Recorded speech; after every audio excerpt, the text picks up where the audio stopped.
Now Samuel was dead. Samuel is the prophet who, Saul and the Israelites relied on to speak to God for them.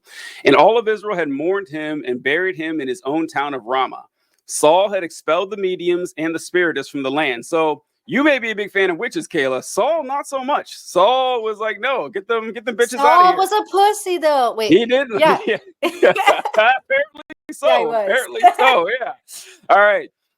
The Philistines assembled and came and set up camp at Shunem, while Saul gathered all Israel and set up camp at Gilboa. When Saul saw the Philistine army, he was afraid, being a pussy and all.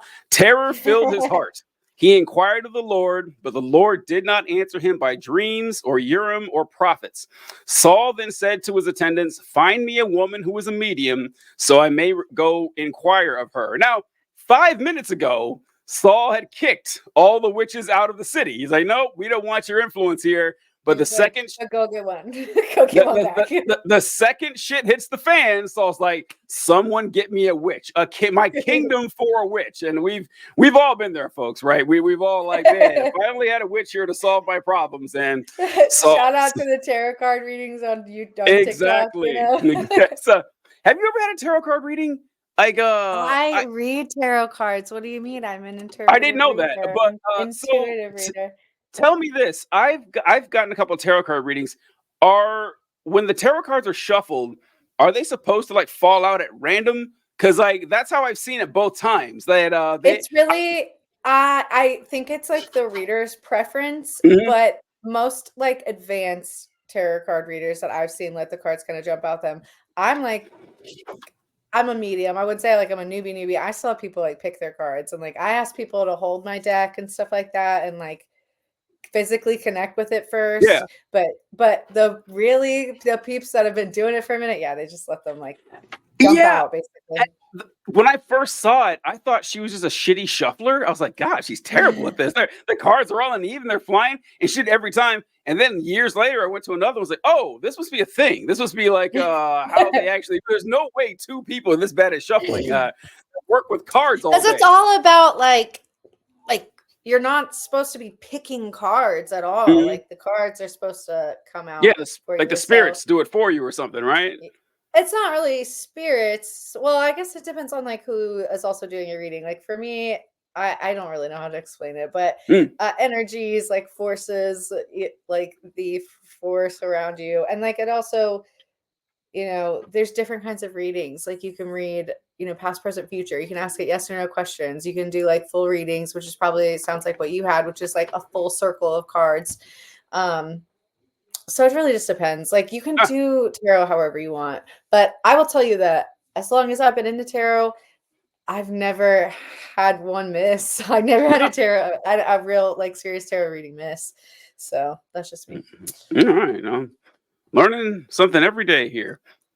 And he says, "Find me a woman who is a medium." So is it exclusively women? You know what? Fuck, I'm gonna get too distracted here. No. All right. So I may go inquire of her. And there is one in Endor, they said. So Saul disguised himself, putting on other clothes, and at night he and two men went to the woman. "Consult a spirit for me," he said, "and bring up the one that I name." The woman said, "Surely you know what Saul has done." Remember, the woman doesn't know who this is. So the woman, this is just some guy. He's wearing a disguise. So the woman says, "Surely you know what Saul has done. He has cut off the mediums and spirits from the land. Why have you set up a trap for my life to bring me to my death?" Saul swore by the Lord and said, "As surely as the Lord lives, you will not be punished for this."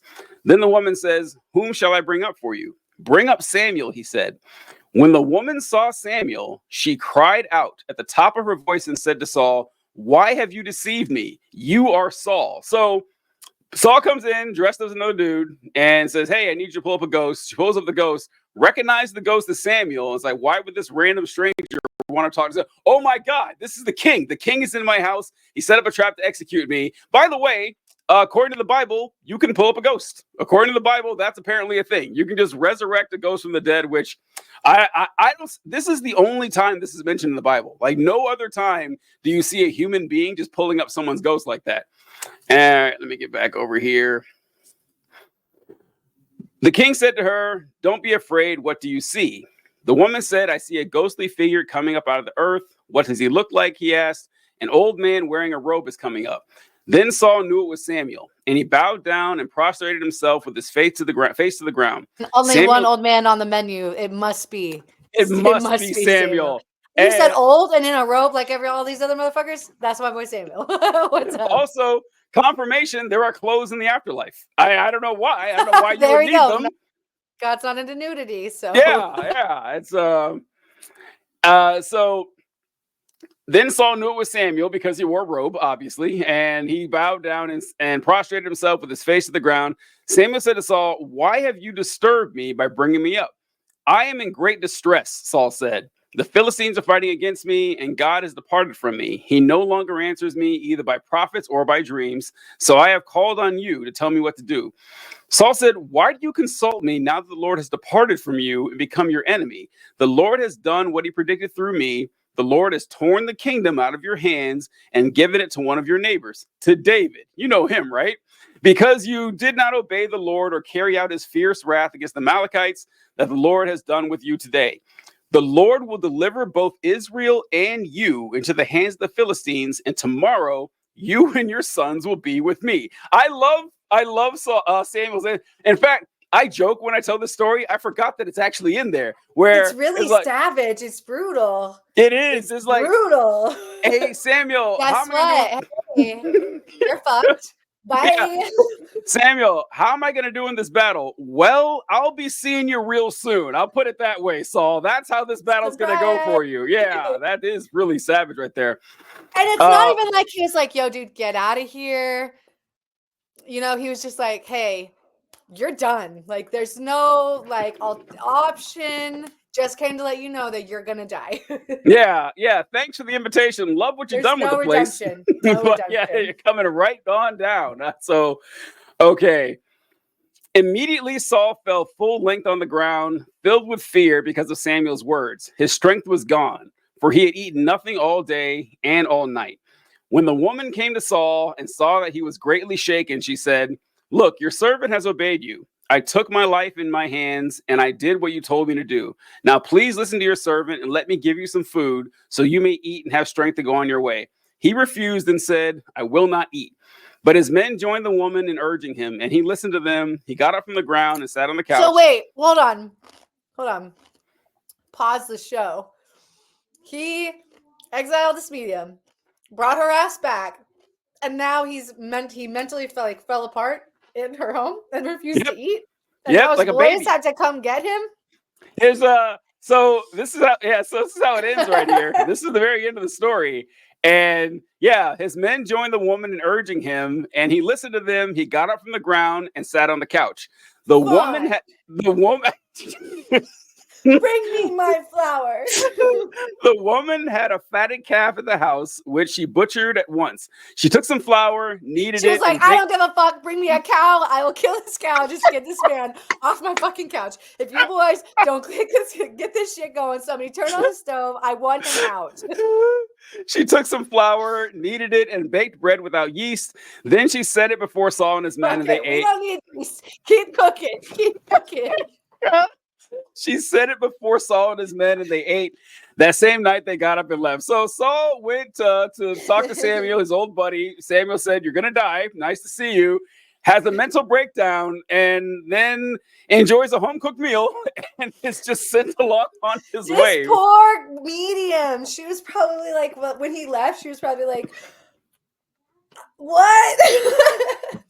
Imagine telling all your witch friends. Going back to the coven and be like, "Bet you bitches thought I died, but guess what? I didn't. Let me tell you." Guess who I just performed a service for? It was for the king, and he even stayed for dinner. And he was No, she wasn't polite. When she got back to the witches, she was like, "This motherfucker threw a whole ass fit. I had to conjure some shit up in the cauldron. No yeast. I didn't have any yeast. I had to put all that happen. His boys were there seasoning the cauldron, and that's what it took to get him out." And her girls the whole time were like, "Bitch." It is so great, like the detail in that story. That Saul falls apart. because the story could have ended there. The story easily could have ended with Samuel giving him and the like bad saved news. a little bit of his pride. But when God was like whispering the Bible, he was like, no, No, end him, finish him.